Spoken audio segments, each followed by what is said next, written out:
take a person coming back that doesn't have an ID and loses his family and his kids. And you tell me that this shouldn't be fixed right away. I just don't think enough people care.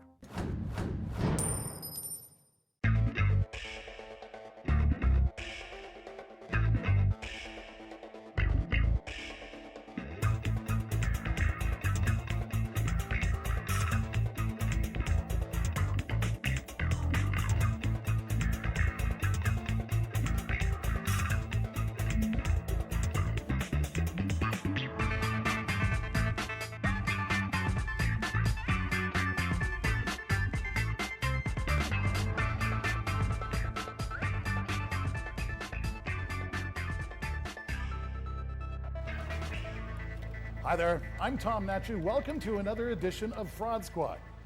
Now, fraudsters have mastered technology and the internet to bilk victims out of billions of dollars every year. You see, they create these fake websites and emails in order to trick us out of our money. Now, you'd think you'd notice a bogus website, but as you're about to see, these criminals can be extremely resourceful and can dupe even the most careful internet user. But first, we're going to share with you a very disturbing identity theft story that targets military personnel while they're away on combat duty. To me, it's absolutely outrageous that these heartless scumbags can take advantage of our brave men and women in uniform and get away with it. But unfortunately, it happens all too often. The first time I realized I was a victim of identity theft, I was shocked. My name is George Galvez. I was born in Chicago. I'm the oldest of four. I have three younger brothers. During high school, I became a father at a young age, at age 16, 17. So when I found out I was a father, I figured I'd try to do school while I had a kid. But I saw that was really hard, so I figured I'd try to join the Army, better myself, better my life, provide a better life for my daughter as well. George did everything right. He worked hard to improve his life and to build a future for his family. The responsibility was hard, but you become adult when you become a father. My wife at the time, she helped me out a lot too as well, taking care of my child. And especially through the deployments, which made it harder. I think we got really married at a young age. That's what kind of made things harder as well too. We're kind of new to the military and new to marriage. And especially since when I signed up, I wasn't stationed here. I was stationed in North Carolina, so we have no family, no friends, so we had to make new friends.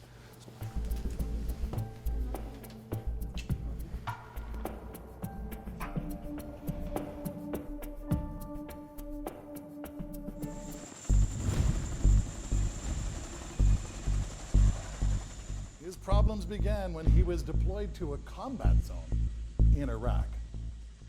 My job in the military was, I was a 13 Fox, which is a forward observer.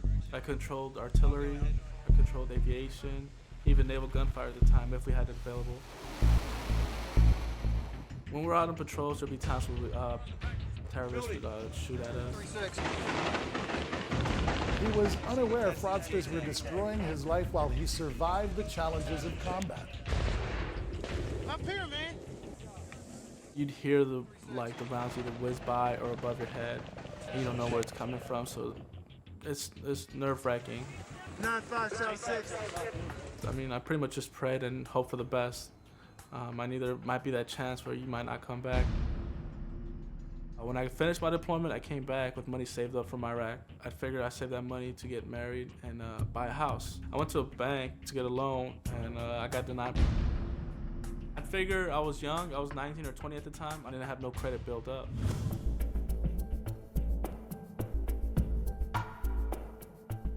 They told me I'd owed $2,500 to a cell phone company that I never heard of.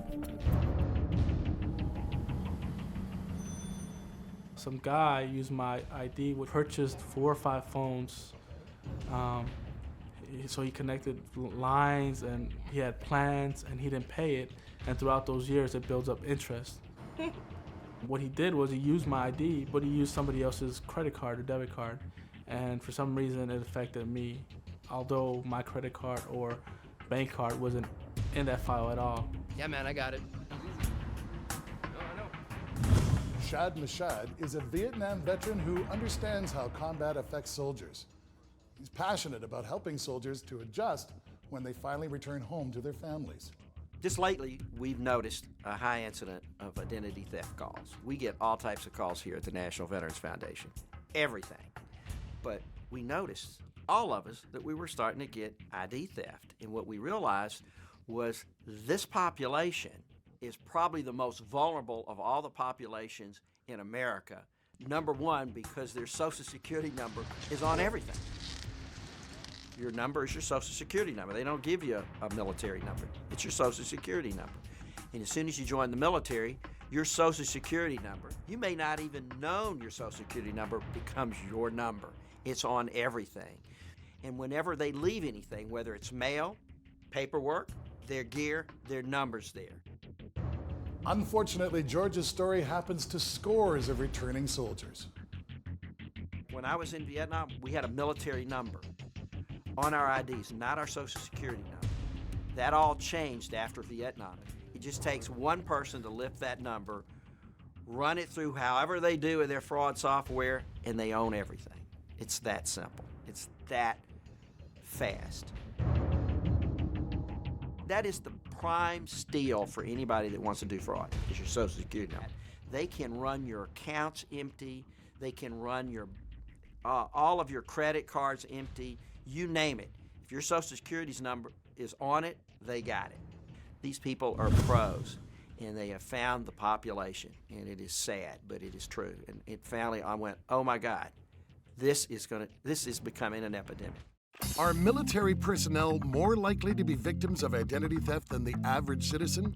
True or false? The correct answer is true. Military personnel are deployed out of the country for long periods of time and have no idea that their name is being used in order to secure credit cards or make fraudulent purchases. The first time I realized I was a victim of identity theft, I was shocked. Some guy used my ID, purchased 4 or 5 phones. Just lately, we've noticed a high incident of identity theft calls.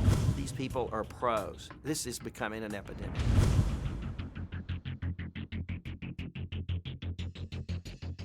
I called my future wife. I asked her if she knew anything about it. She knew nothing about it. I didn't know anything about it either. So I figured I'd talk to my section sergeant, which I did. They told me to get all the paperwork for the collection agency, which I did, and to write a letter to all 3 bureaus and tell them my incident. So I did. I did the same thing. I did 3 packages for each credit bureau, and I was just waiting for them. So I had to pretty much settle with an apartment for me, my wife, and my child at the time. Once I filed the police report in North Carolina, the police station over there told me that I need to file the police report in California, since the incident happened in California. At the time, there was no way I could get to California since I was stationed in North Carolina. So I either had to ask for permission to take leave or just wait when we took leave as a unit. So when that time came, I couldn't, because we went to our second deployment.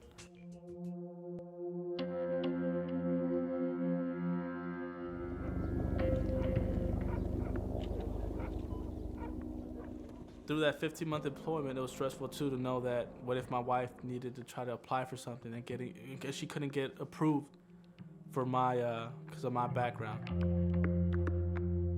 I bought a used car before my deployment, which I had it for like say a year or 2. We're having issues with that car, so I figured I'd try to get a new car. We tried like in 5 dealerships in North Carolina, but we still couldn't get approved. So I went to this dealership where they offered me a car, and the guy said all we had to wait was, pretty much for a bank to approve you. He said they're gonna approve you, so I figured, I was good. After that, I left. And a week after, while I was in Iraq, my wife calls me and they told me they took the car back because I didn't get approved.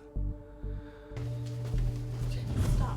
I can't deal with this. You can't deal with what? Tell me. With everything, with the creditors calling, I can't get a loan, we can't even get a car. But, what do you want me to do? Like, I've been working on it. They figured since, I had that in my record, I wouldn't be able to pay my payments. So I figured I'd talk to the collection agency, which I did. I called them. I spoke to one of the representatives. I told them my situation. I even sent them a packet. If you put 2 and 2 together, it would make no sense. So I told her what happened, and the lady, still told me, you know what, since it has your signature and it has your social, you still at least should pay. They try to break it down and make me pay half. You at least have to pay half. We can drop it. What I can do for you today. It's hard. Do something. It's horrific. You You haven't can been here to imagine help. what they're dealing with just going on multiple tours, come back, and now you've got all these financial problems that somebody has put you into. It's a major crime. It makes life harder. It definitely makes life harder for everything. In the past decade, identity theft has clearly grown as a much more widespread problem all throughout the United States. The number of people impacted by identity theft has pretty steadily increased year over year to where the latest statistics show 10 million people were impacted last year. The sickness of all this is the fact that 39 years ago, I, amongst 3.5 million other men over a 10-year period, fought in a war, and the readjustment problems were horrendous for us in many ways at that time. We come back to today, and you have these men and women serving multiple tours, going over, putting their lives in harm's way. To imagine that not only while I'm there, possibly losing the identification of sweet old me, 24-year-old young captain, coming back, and your life continues to hit walls because your ID has been stolen, and you have not only that, but you have war memories, and you have nothing but sad memories, and you become sad most of your life. I'm enraged at this whole story of this fraud. This is murder to these individuals. This is murdering who they are. If something's not done for George, it's going to be a bad situation. We're taking 5 years to resolve an identity theft on a combat vet, and his life has changed. And I can guarantee you. When I finished my deployment, next thing you know, I'm pretty much getting a divorce. It affected my marriage, and say I couldn't provide my family with certain needs. It definitely, it escalates things. If it's with all your other problems, it makes it even worse. You have another problem to add into, I guess. So it took some. It wasn't the whole thing of to end the marriage, but it definitely was a part of it. Take a person coming back that doesn't have an ID and loses his family and his kids. And you tell me that this shouldn't be fixed right away. I just don't think enough people care. What is the cost of identity theft in North America? A, 40 to 50 million, B, 50 to 60 billion, or C, $100 billion? The correct answer is B, 50 to 60 billion. Last year, over 11 million people in North America became a victim of identity fraud at a total cost of $54 billion. The internet age has now proliferated virtually every aspect of our lives. And if you're an active member of the online community, then this next story is one to which you'll want to pay special attention. These days, we do conduct business on the internet, and there's ways to do it properly. There's ways to conduct yourself on the internet. When you walk through the dark streets of a big city at night and go down a dark alley, you know that you're doing something that's not all that smart. The internet has plenty of those dark alleys. There's a very dark side to the internet. One of the things I often like to mention to people in terms of safety of using the internet is the safety related to the vulnerability of your identity. Too many times people will solicit your first name and last name and address and postal code, and you may think that it's for innocent purposes, but you should never give that information unless it's absolutely necessary, unless the reason is explained. Occasionally people get emails which are called phishing emails, and if you receive any of these emails and they are asking you for login information, for your driver's license information, for your bank account information, these are the types of phishing emails that you really need to be aware of, and need to be aware of the fact that any reputable company is not going to ask you for this kind of personal information. People need to understand that if they get an email like that, that they just can't rely upon it, and they need to validate it by calling their bank and asking the right questions. You know, are you soliciting information from me? You know, have you sent me this email message? And of course, the bank's response is going to be no. PayPal and other reputable companies will never be sending you emails asking you for passport numbers, bank account numbers, driver's license numbers, or any kind of personal information like that. So if you ever do receive an email that is asking you for personal information like that, you can assume that it is a phishing email and you should delete it immediately and not ever respond to it. Do I delete emails without opening them? Absolutely I do. And I advise people to do that. If you don't know who sent you that email, delete it. The way we conduct ourselves on the internet is directly related to how effective we use the internet. It is a tool, and it's for us to use. We don't want to be a victim. It's important for people to validate the information that they're receiving, and it's critically important that, to the extent possible, that people educate themselves about how the internet is being used by people who seek to exploit it, but also to understand how those legitimate e-commerce companies are using it so that they can understand the difference between what is valid and what is not valid. When doing business over the internet, it's important to employ due diligence. Most often, fraudsters don't even reside in the same country as their victims. That makes it especially difficult to recoup money after it's been sent, so be leery of anyone that requests your credit card information or recommends that you use a money transfer service when purchasing goods over the internet.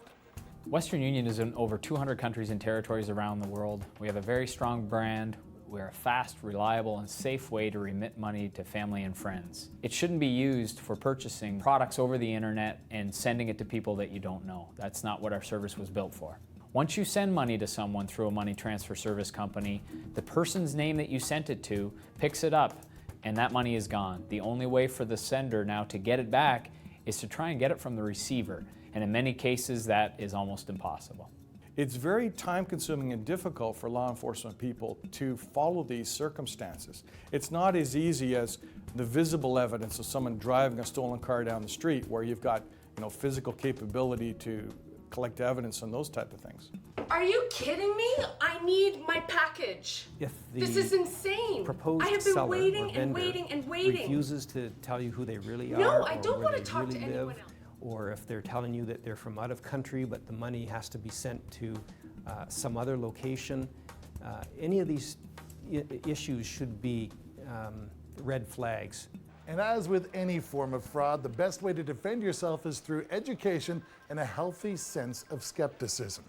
Always protect your personal and financial information.